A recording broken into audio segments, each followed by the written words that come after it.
We have been a traditional family for 50 years, enjoying the usual family gatherings, birthdays, Christmas, etc. We have 2 children, 6 grandchildren. Our oldest son has been with his partner for 20 years, and they have 4 children, ages 9 to 17.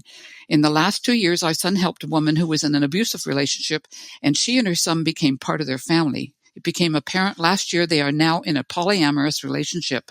Also, our 17-year-old granddaughter is now our grandson. My husband and I can work around the latter, but cannot bring ourselves to accept the polyamorous relationship as we have not accepted it completely. We are now estranged from them. They have taken a different road, and we can't seem to find a middle road to gather with them. Any help would be appreciated. Thank you. Well, the first thing I would say is that might be useful for everybody listening is that you deviate from the norm, much less the ideal, at your extreme peril. When people came to see me who were unhappy and unfulfilled and often didn't know what to do with their lives, one of the guidelines that I used to help me and them navigate was, you should do what everyone else does unless you have a really good reason not to. Now, polyamory. Well, first of all, what the hell is that? Just because some dim-witted leftist hedonists came up with a new word doesn't mean that anything like that exists. It's already very, very difficult to negotiate a relationship over the long run. Let's call it a marriage. If you stay religiously within the normative parameters. Now you want to extend that beyond that. That's your theory. You think you're going to be sophisticated enough to negotiate the jealousies, the split of time, the perilous risks of intimacy with more than one person. And you think you're going to do that well, and that everyone else around you is going to know how to deal with that. Well, every single bit of that's delusional. Monogamy is a universal norm and ideal. Not because people don't have proclivities in other directions, but because the human race hasn't found a solution that's stable, all things considered, balancing the needs of children, men and women, and society. There's no solution to that problem other than monogamy. And I would also say, you're doing something that's bad by entering into a polyamorous relationship. You're destabilizing the social norm. And for what? For your own benefit? For your own hypothetical benefit? First of all, that's a little on the selfish side, I might say. The guardrails are there for a reason. And you hope that your parents can somehow adapt to that. And that what? They're supposed to just say it's all right? That's what they're going to do if they love you. They're not going to raise any objections to your strange experiment. And it's not like they knew the rules. Like, what are the rules? Oh, my son has 2 wives. Well, no one knows what to do with that.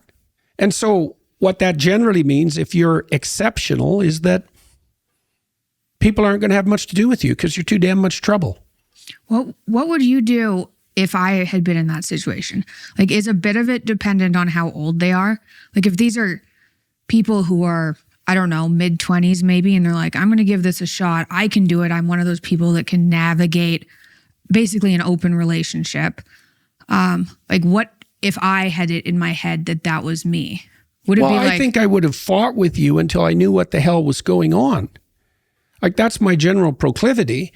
And the woman who asked this question, there's not a lot of detail in the question, so I don't know exactly why they're alienated. And it's a terrible thing to be alienated from your children. Maybe they just said, we don't agree with your lifestyle and we need a boundary here. But should the boundary be as far as we don't talk to you anymore? Or should it be like, we love you, we don't think this lifestyle is good for you or the people around you or potential children you're going to have. Michaela, my suspicions are, look, if you stay within the boundaries of the norm, everybody knows what to do. There's a script. You know how to have Thanksgiving dinner together. You know how to have Christmas together. You know how to treat your son's wife's children. Everyone knows that. All right, now, if you throw a left curve into that, well, what are the rules exactly? And the answer to that is you have to negotiate them from scratch for everything. Well, people are terrible at negotiating. And so the probability that they're going to come up with a solution for that inside a family is extremely low. You're basically negotiating a whole new social contract. And so part of the advantage to marriage is like a serious reduction in complexity. You know, you have someone that you can rely on for the long run. You can make practical and contractual relationships with them. You can chart your course. You don't have to manage the cascading consequences of multiple relationships. And all of a sudden they're not going to have sexual jealousy. That's just going to disappear somehow. And everyone's going to love each other equally. That's going to happen. That never happens. That's never happened anywhere, ever, even once, to anyone. It's preposterous. Now, what would I do if that situation arose with my own kids? I don't know if I'd be the one in our family that would put down the boundary. That might be your mom, you know, because she's probably more capable than me of saying, I'm not going to stand by you while you walk off the edge of a cliff. Now, I would like to think that I would fight it out because I don't want to have anything between us. And if you were doing something seriously ill-advised, I'd like to hope that the warning signs of that would have been there early and that we would have worked on it before it became an unmanageable mess. I think for the woman who asked this question, I think probably the problem is that the issue is too vague. You see, now these people in this situation, they have to think through everything. Okay, how many times a year are we going to meet? Once, twice, 3 times, 4 times, 5 times? How long are we going to meet? Who's going to come? What are the rules for engagement? How should we treat everyone? Like, I'd probably counsel them to try one dinner together and have a pretty decent discussion about one dinner beforehand. Who's coming? How long is it going to last? How are we going to treat each other? What would I recommend? Let's be polite like we would be to strangers that we were trying not to offend, right? Because nobody knows what the hell's going on. Everything at the table is anomalous and strange.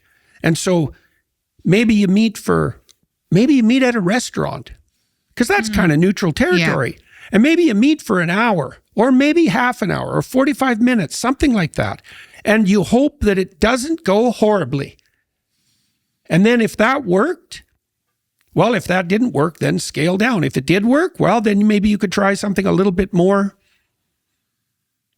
personal. You know, the problem is that something terribly anomalous has occurred and no one knows what to do about it. Are you tired of being held back by one-size-fits-all healthcare, or having your concerns dismissed, or being denied the comprehensive lab work you need to truly understand your health? I want to tell you about Marek Health, the premier health optimization platform that's revolutionizing how we approach wellness and longevity. What sets Marek apart isn't just their cutting-edge diagnostic labs or concierge health coaching, it's their commitment to treating you as an individual. Their expert clinical team stays at the forefront of medical research, creating personalized, evidence-based protocols that evolve with you. Unlike other services that rely on cookie-cutter solutions, Marek Health goes the extra mile. They consider your unique lifestyle, blood work, and goals to craft recommendations that actually work for you, whether that's through lifestyle lifestyle modifications, supplementation, or prescription treatments. And with a remarkable 4.9 out of 5 rating on Trustpilot, you know you're in great hands. The best part is you can get 10% off your order today. Just head to MarekHealth.com and use code Peterson at checkout. That's MarekHealth.com, code Peterson for 10% off. Stop guessing and start optimizing your health today with Marek Health, because your best life starts with your best health. Without knowing family dynamics, like is the person who's in a polyamorous relationship, why are they doing it? Is it because of the person they're with that's encouraging them? Is it something they want? Or is it to see how their parents will react? You know, like it could be one of those factors, because maybe they want boundaries, or maybe they want, hey, you know what? We don't agree with this at all, but we love you anyway and have faith in you figuring it out. Maybe that's the direction they need to go too. Yeah. Like, I feel like if I was in the situation where I was like, you know what, polyamory is what I believe in, it's what I want, I can handle it, it's better for me, which is a delusional way of thinking. But if I had convinced myself that was the right thing, and it was in response to my parents, what I would probably want is my parents to say, we don't think this is good for you.